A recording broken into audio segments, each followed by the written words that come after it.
السلام عليكم، كي دايرين؟ نتمنى تكونوا بخير وعلى خير. وانتم كتشوفوا لا فيديو ديال اليوم. رجعت لكم فيديو جديد واقتراح جديد. بالنسبه لهذا الفيديو غادي يكونوا فيه جوج وصفات. الوصفه الاولى غادي نوجد فيها معكم داناب باناشي، كيجي زوين بزاف بمكونات اللي سهله. ودابا راكم عارفين مع رمضان يعني كنبغيو شي حاجه هكا للتحليه وشي حاجه هكا للسحور كتجي زوينه ولذيذه. اول حاجه عندي نص لتر ديال الماء. كناخذ واحد الكاسرونه ولا طنجره ولا فاش ما بغيتو تخدموا. كندير نص لتر ديال الماء وكندير عليه 6 ديال المعالق صغار ديال الحليب المجفف نيدو.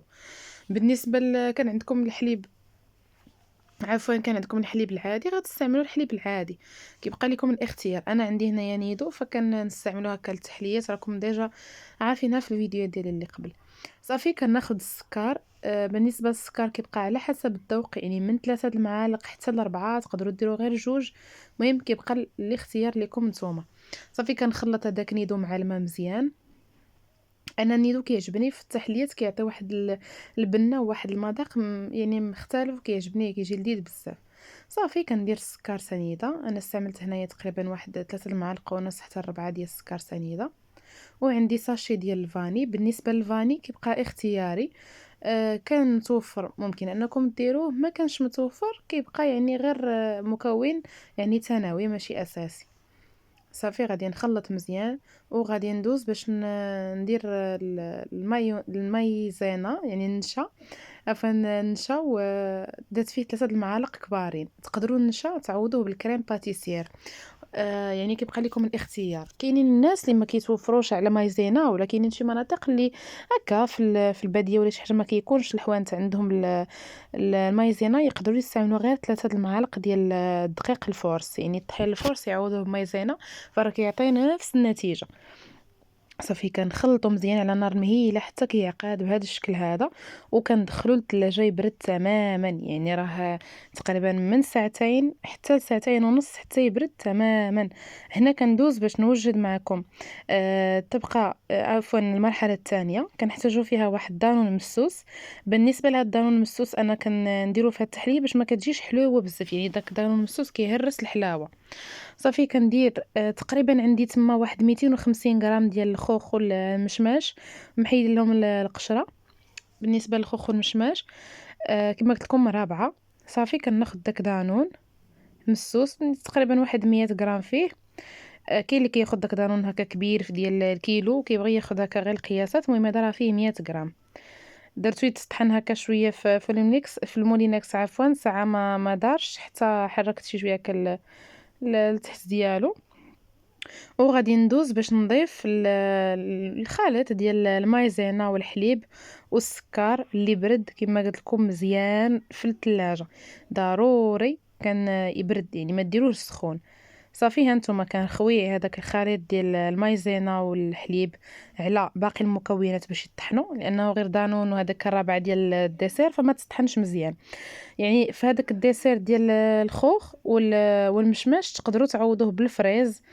كيجي الفريز حتى هو زوين بزاف. تقدروا تضيفوا الكميه كامله غير ديال الخوخ، كما انكم تقدروا ديروها غير ديال المشماش. المهم كيبقى لكم الاختيار. دابا الفواكه موجوده، تقدروا تضيفوا اللي حبيتو نتوما واللي متوفر عندكم.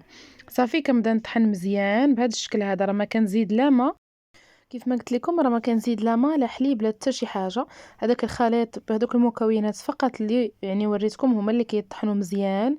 وضروري انا كنركز على هذه المرحله هذه انه الخليط ديال النشا والحليب اللي ديجا عقاد فوق البوطه يبرد تماما، يعني ياخذ واحد ساعتين ولا ساعتين ونص ديال الثلاجه باش يبرد، باش ملي كتضيفوه للخليط ما كيجيش لكم خفيف. انكم الا ضفتوه سخون او الا طحنتوه والخليط سخون فكيجي الخليط خفيف هكا حتى كيبرد كيجي عاقد وكيجي تماما كيف ما قلت لكم بحال اللي كناخذو. كيعطينا واحد الكميه اللي مزيانه، يعني يكونوا هكا 7 الاشخاص ولا 8 فهو راه كيكفي. ما شاء الله هاد الزليفات راهم ولا هاد الكويسات اللي حطيت فراهم كبارين. وكيبقى لكم الاختيار الا بغيتو تعوضوا هذاك دانون اللي درت انا مسوس، ديروا دانون ديال الفواكه. كيبقى اللي متوفر عندكم. دائما انا كنشارك معكم يعني بالطريقه ديالي، وانتم ديك الساعات اللي كان عندكم كتستعملوه. زدت هاد الكويس هذا صافي، وما تبقى بقيت كنضيف الكويسات. تقدروا تزينوه بشويه ديال الدسر من الفوق، يعني تخلطوه مع شويه الدسر يجي بحال سلطه فرويز. تقدروا تقدموه بهذا الشكل. نخليكم ان شاء الله مع الوصفه الثانيه اللي غادي تكون رايب اولا داناب حتى هو. مهم تقدروا تسميوه اللي بغيتو، يعني هذاك كتخدموا به بجوج حوايج. بغيتو تشربوه داناب كتخليوه هكا تطحنوه، وبغيتو تاخذوه رايب كتقدموه هكاك في زليفات عاقدين. نخليكم مع الوصفه ديالو وطريقه التحضير. شوف البنات داناب كيفاش كيجي، فهو كيجي خاتر وكيجي لذيذ بزاف. شوفوا يعني هنايا مكونات غادي نخليهم معكم في الفيديو. كيعطي كميه ديال 2.5 لتر ديال الداناب. كيف ما ممكن انكم تخليوه عفوا هكا رايب في الزليفات، فهو حتى هو كيبقى لكم الاختيار.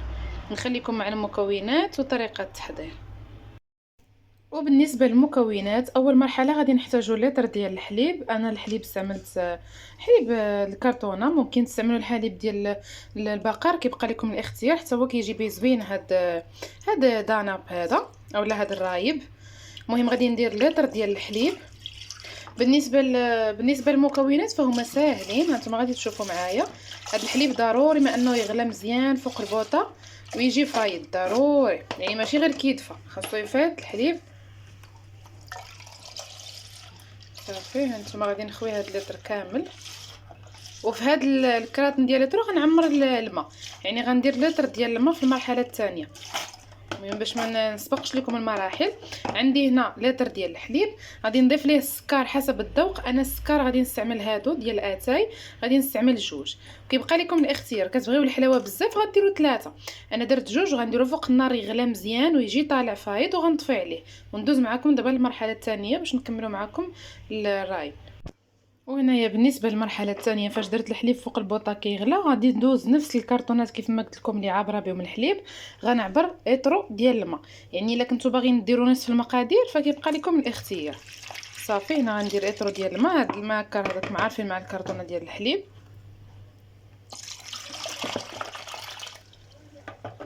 عندي هنايا ياغورت. بالنسبه للياغورت انا غندير في هذا النكهه ديال البنان.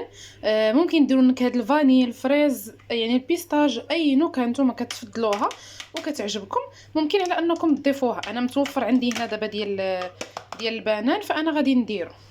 صافي درت علبه ديال دانون البنان. عندي 2 ساشي ديال الفاني. هاد الساشي ديال الفاني البنات انا غنقول لكم باش ممكن انكم تعوضوهم. بالنسبه للناس اللي كيبغيو النكهه ديال البنان كيف ما درت انا، درت دانون ديال البنان. هاد 2 ساشيات ديال الفاني ممكن انني فكما قلت لكم ممكن انكم تعوضوا هاد 2 ساشيات ديال الفاني بساشي ديال الفلان ديال البنان. كنتو غديروا دانون ديال الفاني غديروا 2 ساشيات ديال الفاني اولا فلان ديال الفاني. يعني النكهه كتبقى غير على حسب الياغورت. استعملتوا الياغورت باي نكهه غتاخذوا الفلون بنفس النكهه ديالو. انا هنايا ما توفرش عندي الفلون ديال البنان، فعوضته ب2 ساشي ديال الفاني. صافي وغادي نضيف لهم هنايا كاس ديال نيدو، الحليب المجفف نيدو. هذا المكون فما ممكنش يعني ماشي مكون اللي ثانوي تقدروا تبدلوه، هذا ضروري واساسي في هذا التحضير ديال الرايب.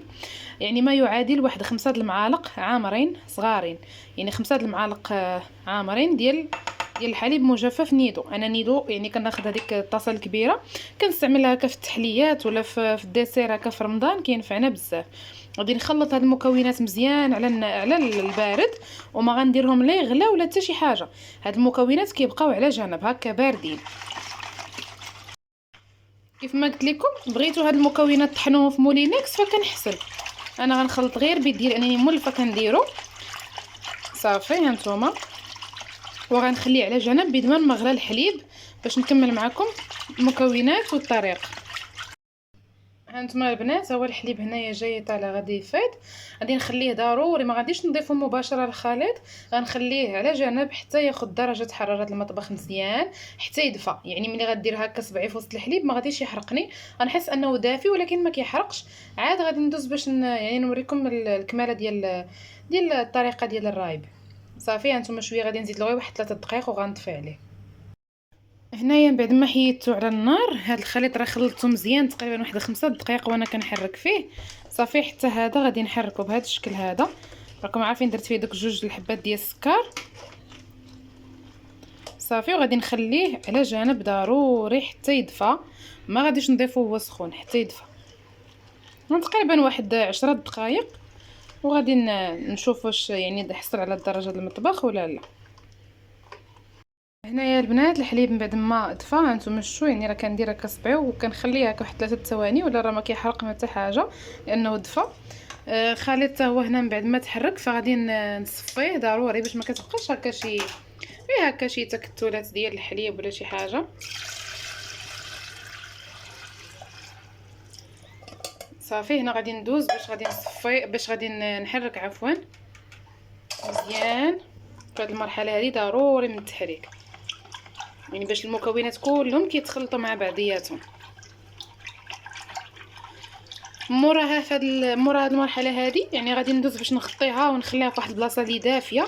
تقدروا انكم ديروها في كوكوط، يعني الكوكوط ديروها وتسدوا عليها كتبقى مزموته ما كيدخل لها لا يعني لا هواء لا حتى شي حاجه.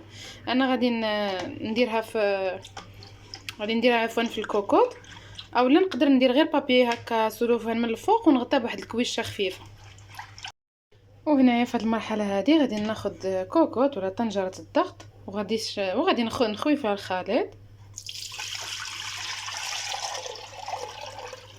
هانتوما فراه محرك مزيان، يعني ما بقاو لا تكتلات هنا في التحت لا والو.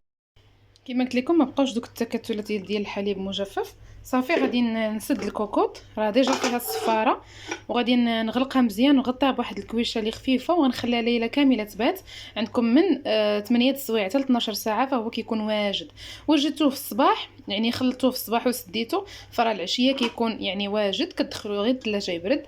انا هنا وجدته بالليل، دابا تقريبا راه شي 10 ونص الليل. الصباح ان شاء الله غادي نوريكم الشكل ديالو النهائي. وهنايا من بعد ما دوز ليله كامله غنوريكم الشكل ديالو كيفاش كيجي. شوفوا راه هنا غيبان لكم انه واجد في هذاك الماء اللي كيبقى طالع الفوق، فهو باين هنا. كيف ما قلت لكم تقدروا تقدموه رايب في الزليفات. شوفوا راه كيجي واجد. كديروا غير الكوكوط تحطوها هكا في الثلاجه ولا في شي بالمجمد ولا فين ما بغيتو تبردوها. صافي وكتقدموا ديك الساعات في الزليفات ولا في كويسات. انا غنخلطو مزيان حيت بغيتو داناب، غادي نخلطو مزيان وغنديرو فواحد القرعه ديال الزاج وغنحتفظ به في الثلاجه قد ما برد قد ما كيزيد يتقال وكيعقد تماما. غناخذ واحد الفوي وغادي نخلط بها مزيان المكونات. هانتوما شفتوا راه دغيا كيتخلط وكديروا ياخذ درجه البروده في الثلاجه وكتقدموها ديك الساعه بالصحه والراحه.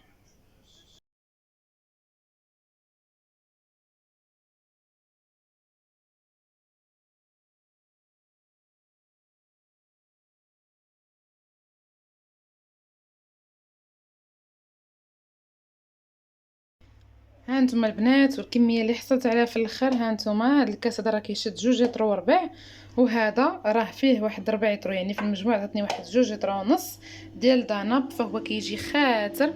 هانتوما شوفوا البنات غادي هذا ما غاديش تخشى، انا نوريكم غير كيفاش ثقيل وكيجي خاتر وزوين بزاف. هانتوما البنات شفتوا كيفاش كيجي مذاقو لذيذ بزاف وقد ما برد قد ما كيختار. جربوه وخليوا لي ارائكم في التعاليق كيفاش جاكم. ما تنسونيش من لايكاتكم للدعم والتشجيع. الى فيديو قادم ان شاء الله.